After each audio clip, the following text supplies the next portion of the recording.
Today is the day where the Supra goes.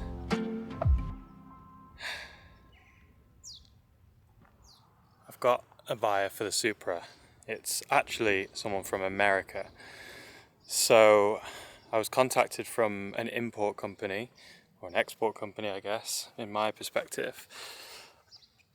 The plan is that he's going to drive the car up to Scotland, have a few checks over there. It's then going to go all the way down to possibly Southampton, where it's going to go to Baltimore, and then apparently it's going to be driven from Baltimore all the way across to the west coast. What an amazing journey that'll be.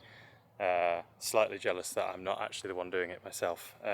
So the car was built in Japan. 3 years later, in 1998, it then moved to the UK. And then 28 years later, it's now going to the USA. So, I mean, the car's pretty well travelled, possibly even better travelled than some people out there. Yeah, it's going to be a really sad moment to see this car go. So for those who haven't been following the story, I got the car in 2015, so 11 years ago now. I used it for a good few years as like a daily driver. It was my only car. And then in 2020, 2021 or something, I decided to do an individual throttle body conversion on the car. And it sounds so good.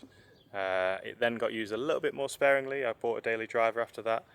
But it's been a big part of my life for a very long period of time. But equally, as with a lot of sad endings, there's new horizons with the NSX arriving in January, February time.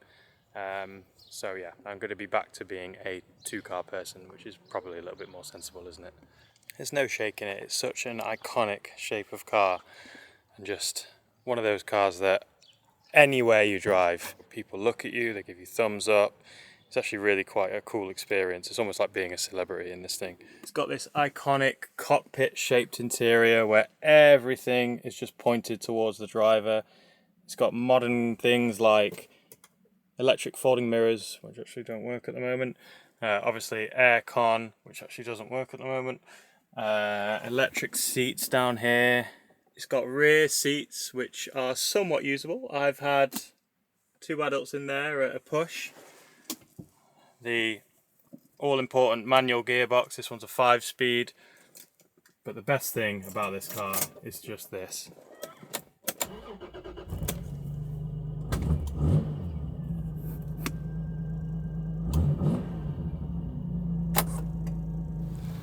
Underneath this bonnet is a little secret weapon.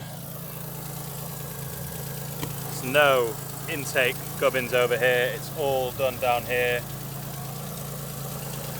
with these 6 individual throttle bodies, giving us a borderline orchestral experience at full chat. There was a couple of little things that need sorting before selling the car, of which I ran through in my last video. The oil catch can is now no longer leaking, just had some new seals on there, and the brake booster has been rewired so that it's no longer on a constant live, it's just on ignition live, so it's not wasting the battery. Headlight wiring loom has been sorted as well. I had a few problems with that out in Switzerland. And then in general, it's had a service, and the throttle bodies have had a clean up and a service as well. So all the linkages feel mint now. Still a couple of little things for our new American owner to sort out. The aircon obviously needs sorting, the electric folding mirrors, and there's a little bit of corrosion on those sills, which definitely wants sorting before it gets any worse. But in general, the car is ready to go, ready to be enjoyed, ready to pass the torch on to the next owner.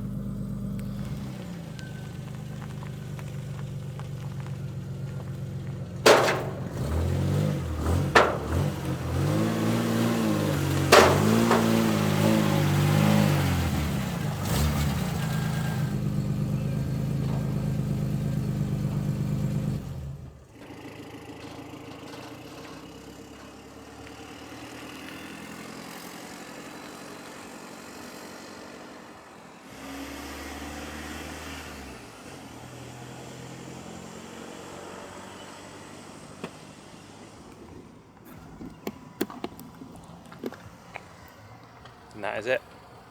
End of an era. Supra's gone.